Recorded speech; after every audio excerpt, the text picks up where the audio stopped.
you've tried to get ungated on Amazon recently and you've been declined, you are not alone. But what if I told you that there is a simple workaround that sellers are using to help them get ungated in just a matter of days, even for some of the toughest brands on the platform? In this video, I'm going to be sharing what's actually working to get ungated on Amazon in 2025, how to overcome the new 100-unit rule, and if you stay until the end, I'm going to share a secret hack that my clients are using to get unlocked for some of the biggest brands right now. Now, there are lots of things that Amazon take into consideration when they're reviewing an ungating application, but primarily it's the documentation that you provide. So I'm going to start off by showing you how to make an ungating application. Then I'm going to talk about what to do if you get declined. And then, like I said, toward the end, I'm going to share with you the hack that's working for our clients right now. So over here on my screen, you can see that I've got a random brand here that my account is currently gated for. This is my UK seller account. And right now, this brand, Music Box Films, I'm not even sure what this is. It's just a product.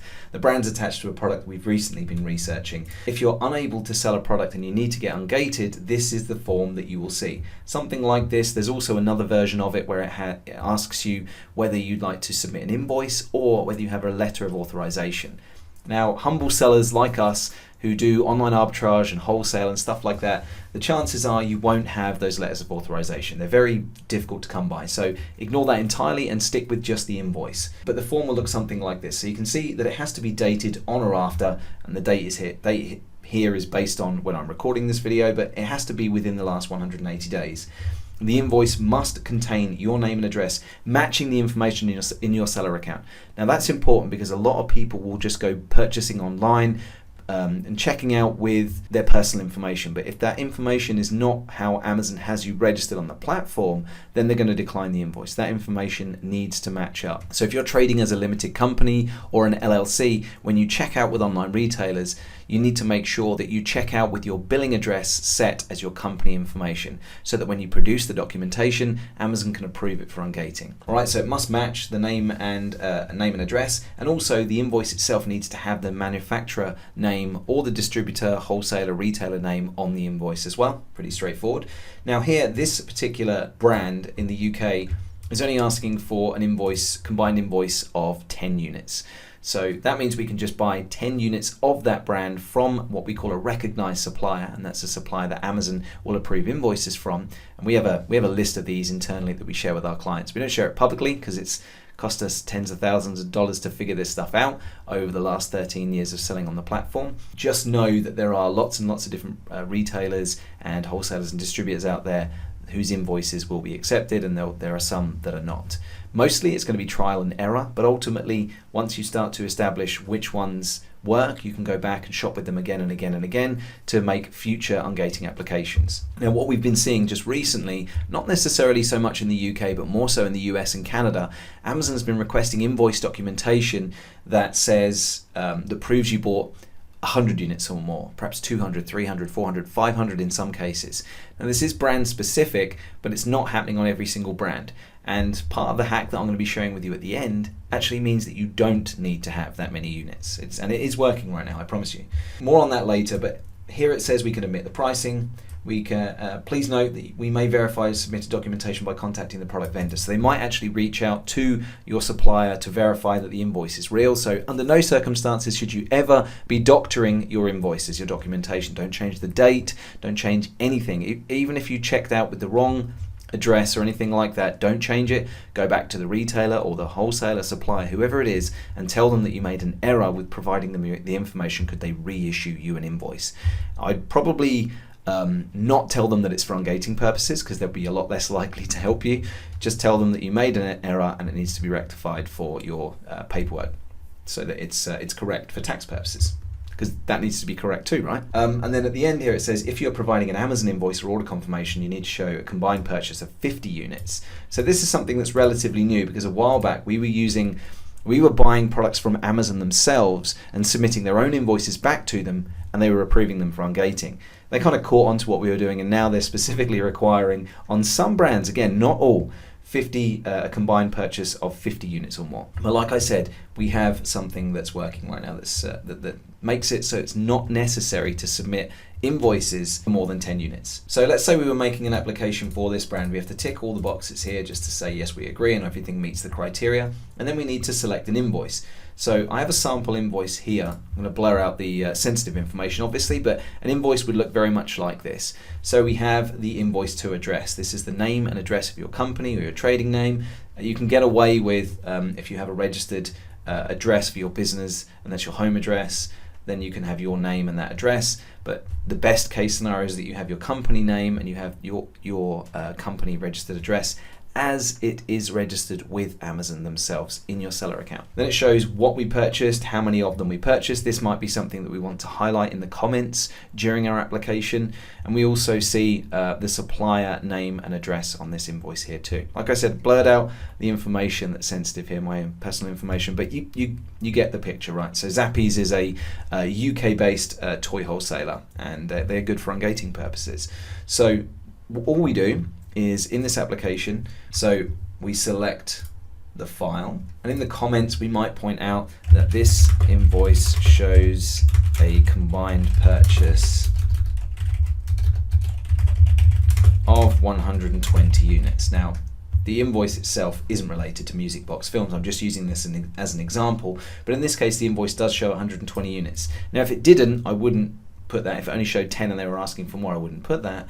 But anyway, we'll come back to that, like I said. And then we put an email address and a telephone number in here. So I'm just going to enter that in. And then we literally just click agree and submit.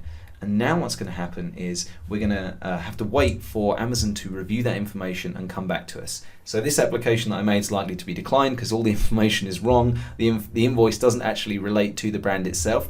But you may not believe this. We often get applications that get approved even when the invoice is not for the right stuff. So definitely be experimental out there. Like I was saying earlier on, don't doctor invoices, do everything properly, but you should absolutely consider submitting invoices that were previously accepted on other ungating applications for brand new applications for different brands.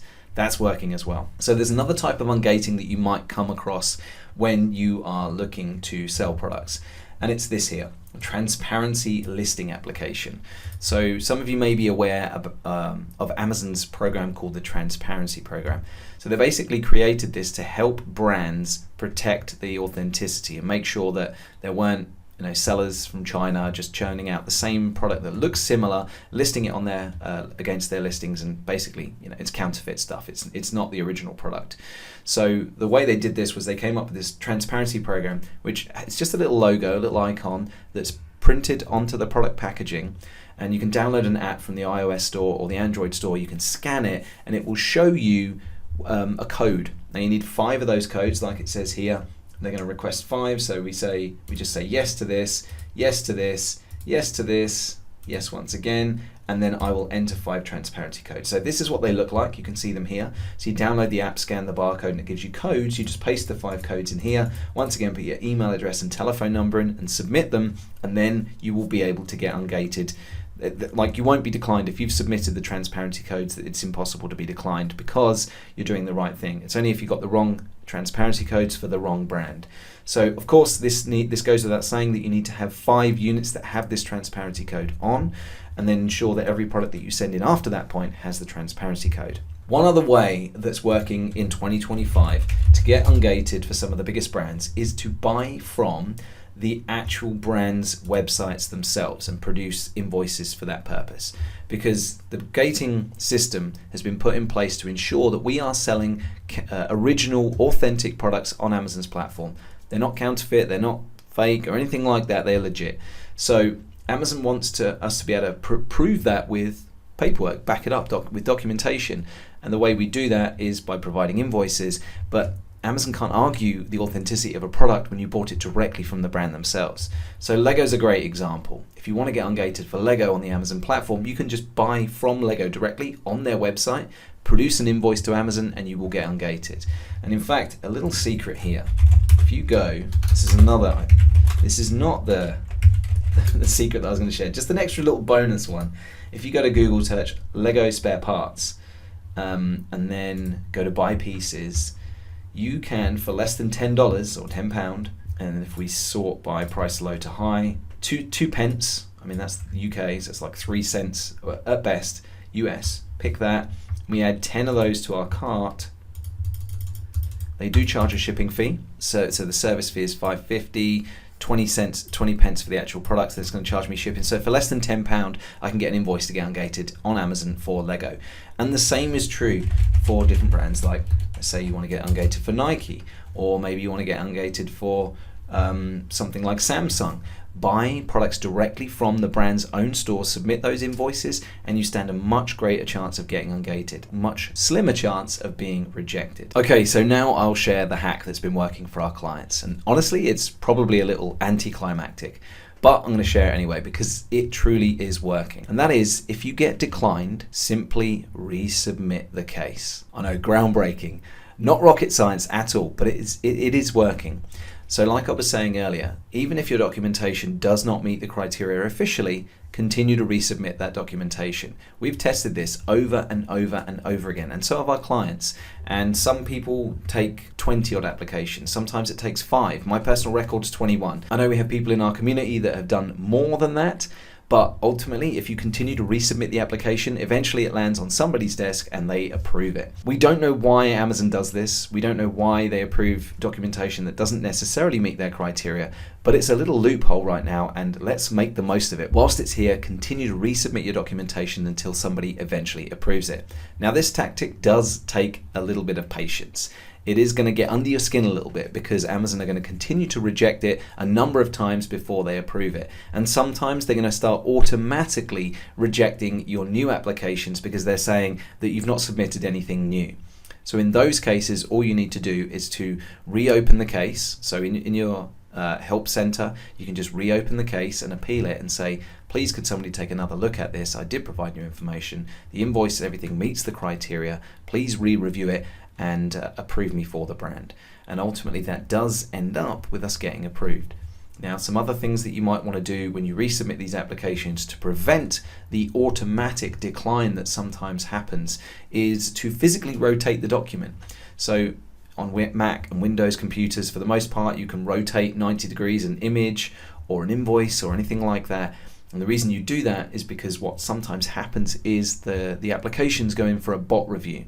And if the bot can see that the file is the same size, it's called the same thing, it's going to automatically reject it. But if you fundamentally change something about the documentation that you're submitting, it goes back in for manual review. So we want to avoid a bot review. It forces a human being to look at it because if it's rotated by 90 degrees, a bot can't read the text that way. So it puts it in for manual review. And that is how people are getting ungated, even when their documentation doesn't meet the criteria. So give that a try, have patience, have perseverance, because I promise you it will pay off. We've gotten ungated for some of the toughest, biggest brands on the platform using that technique, and I can guarantee it's going to work for you guys as well. At least that's what's working right now in 2025. So maybe it's going to change later on, but let's make the most of it whilst we still can. So if you have any questions, let me know in the comment sections below. If you've enjoyed it, be sure to give the video a like and subscribe for more just like this. Thanks very much for watching, and I will see you again next time.